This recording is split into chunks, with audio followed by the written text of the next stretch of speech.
who are you? I am Musazi. The Musazi advances. My Musazi sect. Jack Black as a toy Musazi. my sect of Gemini stars. Dragon's like, listen, Lyndon, the only reason you're the strongest is because I wasn't here. The only one who decides what happens to me is me. Gets hit with the go. Independent sage. The way. The independent sage. The independence icon. It looks like a little bathroom sign. Alright, are you ready to read Aetheral Space 13.67, The Exorcist Part 3? Sure. This is not! A fly eats its way through my heart. Fungus spreads through my brain. A cloud engorges. What is this? An unfamiliar sensation returns to me. Pain, physical pain. How long has it been? For some years, for others, centuries. It vexes me. The unfamiliar should remain so. The agony that plagues me now should waste away in the grave of amnesia. I should not be feeling this right now. There is no need for me to be feeling this right now. And then there's a row of extremely tiny binary. But fear not, readers, for I found a binary converter. So, am I allowed to read these? Yes, this is more thoughts from so this first long string of tiny binaries. This is such fucking bullshit. This is Palatine's thoughts. Stress too, my unwelcome neighbor. Long distance impulses are waking up again. Aggravation pools at the stitches of myself. I am under. Here's my question: why doesn't Palatine just ignore Pan? Doesn't know what he's ignoring. He doesn't understand the makeup. And it's sort of part of him. And once it's infected, your pad is basically part of you. You can't ignore yourself. Oh. I am under duress. I am under pressure. I am being forced into unwise action. It should not be. It will not be. Why? Why does the light of Dragon Hadrian spear my insides? You know? Why does the taint of Panacea repay my neurons? Why? Because I have chosen incorrectly. We have another long line here. Give me 1 second, readers. And this says... You're dead. Nothing but a corpse. This form is the one that can be taken advantage of. My immensity is such that others can find purchase within me. My cruelty is inefficient. A killing instinct must be fostered. I must nurture the bite of an assassin. My current body, formed from the hands of the light of my mind, is unsuited to this bout. I must go back to the drawing board. I must write a 15th draft. I must! SCP authors in the contest be like... I shall. I withdraw into myself. I withdraw into the utmost, becoming the tiniest stab in the surface of the world and leaving Dragon Hadrian hanging in the air. Then I shred myself, shred everything I am, blended into birth like a bleeding phoenix! No! Lyndon! Get out of there! The sky turns red, the blood spot. Did you do that on purpose, or am I just traumatized? It is only when I am reduced to simplicity that I embrace complexity once more. Oh, it is. It's more binary. I'll tear you apart. Ribbons are insufficient. I shall strike down Dragon Hadrian with a hand of my own. The shooting star shall be undone by a grotesquerie. I exhale and engulf the world. As the darkness flooded over him, Dragon retreated into Gemini world by reflex. He already knew that Palatine's ignorance made it useless, but if nothing else, he was faster as an aether cloud than a human being. Within 2 seconds, he'd moved to the roof of the cavern, clinging to a stalactite. What would happen if Palatine tried to shoot you, but he ignored distance? It's not quite that conceptual. Oh, come on! He ignored that aether was a shitty projectile. There's a valid target for it. Okay. What about the distance between Dragon and him? He could do that if it advanced intellectually enough. With his remaining eye burning with brilliant blue aether, he looked down at the bottom of the cavern. He looked down at his enemy. Palatine had changed. Ooh, another beautiful Wendigo art. Look at this. What is that eye? I can't quite see it. A flower petal. Is there something in it? Oh, I thought it was a poker chip. Oh my god. Does he always have flower themes? Oh, it's a flower of evil, yeah. Oh my god. There was no lingering resemblance between this new form and the one it had used a moment ago. A human skull the size of a car looked up at Dragon, staring at him with a single eyeball, pupil stretched and warped into the shape of a flower. Spindly legs like those of a spider clicked against the floor, and a halo of red spikes framed the abomination's head from behind. One arm was like that of a human, if pale as wax, but the other was anything but. It began muscular before splitting into at the elbow, reconvening shortly after into, well, the head of what was unmistakably a horse. It stared at Dragon with eerily empty eyes, a regal crown growing from its cranium. Oh my god, I can't believe Wendigo interpreted this. It whinnied. He shuddered. Dragon just watched the new monster for a moment, ready to move the second it did. It just seemed to be staring at him for the longest time, before it suddenly raised its fingered hand in a grand gesture, like a preacher addressing his flock of stone. It spoke with that same dignity. "Let us give thanks to the one who has shown us the light!" Palatine vanished, and then the next words came from directly behind Dragon's head. "Let us give thanks for swiftness of step!" Dragon whirled around, and it was nearly too late. Palatine's white hand smashed him down towards the ground, a sickening crack ringing through the cavern as the blow struck. Dragon knew without waiting for the pain that he'd broken more than a few ribs, and quickly sent him away. I assume sent them away. My rib, Dave. He went back into Gemini World before hitting the ground, so as to halt his own momentum, reappearing a moment later, more of a ghost than ever. There was no reprieve. Palatine appeared before him once again, fist pulled back for another attack. This wasn't an ability, Dragon realized. This wasn't teleportation or anything like that. This form of Palatine's was just unbelievably, stupidly fast. It took all Dragon had just to barely move his head out of the way of the punch, and even then he felt hot friction burn at his skin. Still spinning from his dodge, Dragon went to charge right into Palatine's body again. It wasn't stupid enough just to let him use the same strategy again, of course, but maybe he could spook it into resuming its defensive approach. He could not. Dragon's shoulder collided with the bone of the Awakening's new face, and, even with no small amount of aether infused, the white surface didn't so much as creak. The eyeball swung around to take in Dragon's failure, pupil dilating in ecstasy. With the slightest chuckle, Palatine continued, "Let us give thanks for stoutness of skin!" One of Palatine's thin legs lashed upwards, catching Dragon in the gut and sending him flying into the air. As he spun end over end, he quickly regarded the gash the attack had created. The last thing he needed was any entrails slipping free. Even so, though, there was a moment where he was helpless, where as he rose up he could do nothing but glance down at the ground and see Palatine pointing that bizarre horse head up at him. If the monster had a real mouth, it surely would have grinned. "Let us give thanks to blessed munitions!" The horse peeled its lips back, and then the rest of its face, the entire head opening into segments like petals of flesh. Within a moment it was a bloody rose that pointed up at Dragon, and a singularity of crimson aether danced on the tip of the central bulb. For a moment of cruel and false hope, the power vanished. "Hallelujah!" Before it returned, stronger than ever, the beam scorching through space as it blasted into Dragon. Pan marched. It wasn't anything difficult. Moving forward was something every living thing knew how to do. Even if they had no legs, even if they stayed in the same spot their entire lives, their minds marched on. Progress was the first biological imperative. So despite the obstacles before her, Pan marched. And there were obstacles. Traps and lures set into every available atom of space. Bubbles that would trap her in hallucinated lifetimes. Chains of blood-red steel that would slice at the psyche. Spectral greatswords that would cut her in half and have the pieces devour one another. Against anyone else, anything else, just one of those mental defenses would be enough for complete rejection. God, there's this manga I want to recommend to you. Have you seen the one about the girl who's, like, in the Desire place? No. With the snake guy? You would love it. I'm going to link it to you after this. Don't let me forget. Okay. But Pan was not anyone else, and Pan was not anything else. She marched through the bubbles and ignored their stories. She marched through the chains and shrugged off their wounds. She marched through the swords and, with a modicum of effort, pulled her halves together again. This was nothing. She had already existed in states of torment far beyond this. Anything at this level simply bounced off her armor. The road was long and the road was hard, but she was more than it. In this imagined space, she was above whatever petty tricks Palatine could perform. Dragon was working hard, too. She could tell from the way the path was growing taut, growing shorter, growing weaker. She couldn't let herself fall behind. Around her, in the incoherent world, memories were falling like raindrops, half-formed hallucinations of the many things Palatine had witnessed over its many lifetimes. Pan did her best to tear her eyes away from them, and then tear those eyes out entirely, but impressions made brief contact all the same. Impressions of the cancer.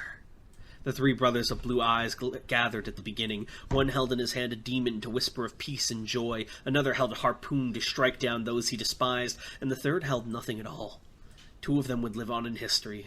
The third vanished into the battlefield. The cancer was given a place to grow. Is the cancer Aether? Well, no. We'll see.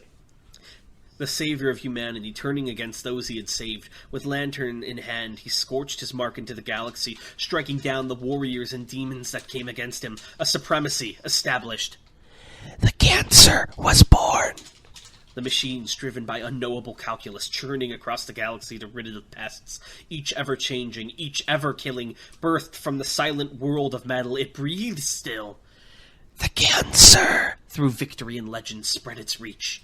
The dynasty changing hands, but never itself changing except to become more brutal, its path guided by the hands of an eternal child. The duelist, the blacksmith, the weeping girl of feathers, the devilish one, the glutton, the king of gold. Their numbers flashed by faster than light, dancing fingers spinning the wheel of memories. How old is Palatine? Well, it's made out of lots of awakenings, so some are older than others. Oh. The cancer grew and grew and grew, embracing everything, defining everything as either being the cancer or being against the cancer, shaping itself into a vile horizon around the galaxy entire, more and more forever and ever. The cancer, the shape of this world. So much, there was so much, too much. No. Pan took a final step forward, and the past ceased to be. The world had become a sketch of a sketch, an endless white expanse with only the vaguest suggestion of landscape. In the distance, a half-formed tree curled into a hook shape. When Pan walked, she felt the crunch of grass beneath her feet, but no such grass existed. This was a world of will and memory. This isn't the first time we've been in one of those, is it? This is what they did against Karen, but much more difficult. Well, also, didn't Musashi do this when he confronted Negan? Well, yeah, we have a lot of, internal confrontations and stuff. Mm-hmm. At first, Pan thought the things all around her were rocks, but no. Men and women, robbed of features, hunched over and clutching their knees as if to hide from the eyes of God. I'm imagining like those guys in Dark Souls 3 with the rocks on their backs. You know what I'm talking about? They're all bent down. They're like, please, I'm just a guy. Please, a proper death. She heard them whispering to themselves, weeping to themselves, sobbing to themselves. Vengeance! One man muttered without a mouth, trembling violently. With anger or fear, Pan could not say. Vengeance! I must have vengeance! Revenge! On who? Vengeance! I must have it! I mustn't forget! A woman hissed, head buried between her knees. They're gone! They're gone! I mustn't ever forget! I am the remembering, always grieving, always grieving! I mustn't forget! They're watching me. One lost soul looked up at Pan without a face. They're watching me, you know? Pan blinked. Who is watching you? The soul cocked its head. Watching me? They whispered. Yes, watching me. They have to be. They have to be. I am them watching me. I have to be. I have to be. Pan stepped away from the rambling spirit. It was clear enough now that what this place was. The pit of Palatine, where the aether cores of its components were gathered. Revenge, grief, paranoia. This was where the countless emotions that allowed Palatine to exist were produced. But those were all secondary. Right at the center of this place would be the linchpin Dragon had spoken of. And so Pan marched. Time stretched to try and dissuade her, but she stretched with it, crossing the endless expanse in the thought of seconds. It was as she'd expected. The ever-distant tree, the sole tower of this void, had been the place she was looking for. Far apart from all its fellows, a single shade sat in the shadow of the tree, looking down in its hands. It, too, spoke to itself. I don't want to die, the trembling core of Palatine murmured to itself. Oh, I don't want to die. Pan looked down at the being with inquisitive orange eyes. The world stitched her mouth shut, but she opened it anyway, ignoring the idea blood that drifted down her lips. She asked the question. Why don't you want to die, dead man? The shade looked up at her. Through the haze of ages, she could just barely make out the impressions of eyeballs, widened in mortal instinct. A blur of a mouth moved, and words emerged, confused words, as if what Pan had asked was absurd. I don't want to die, the thing repeated simply. Pan tightened the hands she imagined she had, and slowly sat down upon the blank ground. This might have been more difficult than she'd expected. Palatine's true core, it seemed, wasn't fear or sadness or anger or anything else she'd imagined. Palatine's true core was the survival instinct itself. Bucko. Dragon's severed arm fell to the ground, followed a moment later by himself. With its new form, Palatine had refined the use of its aether beam, focusing the blast to such a degree that it could be swung like a blade, cleanly cutting everything in its path. A collection of bisected stalactites crashed down around Dragon's prone form, too. This was fine. He could work with this. He could just record the bleeding stump and keep fighting with his one remaining arm. So long as he had one hand, he could still attack if the opportunity arose. Even if he lost that one, too, he could still fly around and be a nuisance. He couldn't move. He could only lay there on the cold ground, feeling his own body growing colder in sympathy. Blood sprayed from the twitching termination of his left arm. The fingers of his right twitched as well, their movements so minute it could barely even be seen. Within a few seconds, that stopped as well, replaced with numbness. Oh, Dragon realized with dull surprise. I'm dying. The cavern shook as Palatine landed directly in front of him, glaring down with its single bright eye. The rose folded back into a horse head, dead eyes like those of a fish looking at nothing. Twin puffs of smug steam spurted from the nostrils of the great skull as it skittered over, sharp legs leaving indentations in the solid rock below. Dragon just stared back at it, pale as snow, the rising and falling of his chest barely holding on. Dragon slowly blinked, fog crawling over his thoughts. Was a human body always so fragile? The Palatine loomed over him for a moment, considering its next move. It decided on cruelty. Pathetic. And then, without further ado, it went to make an end. The hand of wax lashed out and seized Dragon by his silver hair, tossing him up into the air like a rag doll. Again he spun end over end, blood spattering from countless wounds as he began to fall again. But this time he wouldn't be allowed to touch the ground. The pointing finger moved, Palatine reached out, and with contemptuous ease skewered Dragon through the chest, impaling him through the heart in an instant. A choked gasp echoed throughout the cavern, accompanied by a spurt of blood that painted Palatine's shell with fine graffiti. Then, holding him aloft, the flower of evil hissed in pleasure, and listened with glee to the silence that had replaced Dragon's heartbeat. Ooh. This is base Palatine we're dealing with. It's very much right. Second form Palatine. This is second form Palatine we're dealing with. He was getting bullied. He was like, I can't let this continue. Cores, lend me your strength. This is base Dragon we're dealing with. This is no legs Dragon. No legs Dragon? Did we do it? Did we forget? Did we defeat Dragon? No, that was Mayor Rick Hale. Those were his legs. Well, his arms are gone too now. If only he had a remnant arm to replace them. He has one arm. That would be nifty. I thought you said you said his right arm the first time was gone, but then you said his left arm's also gone. Did I? Yes. Or maybe you didn't and I'm insane. I don't remember. Anyway, we have questions to answer, don't we? Let's see. Actually, I didn't make a mistake. I specified that his remaining arm was also twitching. Can you misinterpret it? Yeah. You're cooked. Shaking my head. You're cooked. Gemini World. I'm trying to find... Sorry, my brain's farting. Aetheral Space? Questions. Okay. Would you lose? Greenie... Nah, I'd ignore. Greenie asks, do aether pings detect things like constructs and armaments or recently recorded items? They would, yes. Lan asks, is the Tree of Might based on an actual tree? There would have been an original sort of ceremonial tree back at the founding palace. It no longer exists. It would have been destroyed at some point in the history. So it's now purely Guess it wasn't so mighty after all. It was destroyed by the real Tree of Might would never... That kind of fits the Hollow Supreme ideology, though, of the Supremes being replaced, but not the true Supremes. That wasn't the true tree. This one will be the true tree. The true tree is symbolic. It can't be destroyed. That was just a weak physical tree. Ainsworth asks, how did Dragon find out Cadman truly died? He worked it out from the scene when he arrived. Oh. Wiser Than You says, by the time... okay, Wiser, blah, blah, blah. Okay.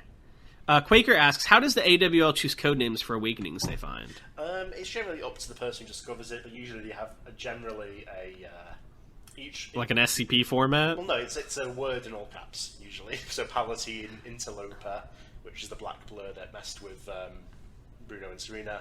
Then we Hold on, you said Palatine was the black I never blur. said that, I said they were related, and that they were both Awakenings. Oh, fuck off. No, you 100% I didn't said say they that. were. I didn't say that. I'm going to say now, I didn't say that. Everyone misinterpreted what I said. You're insane. They're Kills both you. AWL Awakenings is what I was saying. Sounds to me like someone went and Fuck retconned you! some lore again. Is it a niece? Is it a sister? Who really knows do in you the mean? Grace family? you called a character a sister once and then a niece They're two later. separate characters. There's a sister and a niece. No. It's okay. You can be a little bit of a fraud as a G. Oh, that's what happened. I'm not a fraud. You just weren't fucking listening to what I said. No, Weiser pointed it out because they had the same name. You mentioned them before. No, I mean about Palatine. No, I yeah. didn't say that. I'm going to say that. I didn't say that. I remember what I said and it wasn't that. Kills you. You Lan... just were hit by the reading comprehension awakening. No. First of all, I wasn't reading, it was verbal. Listening Second of comprehension all... awakening, then even stronger. Okay.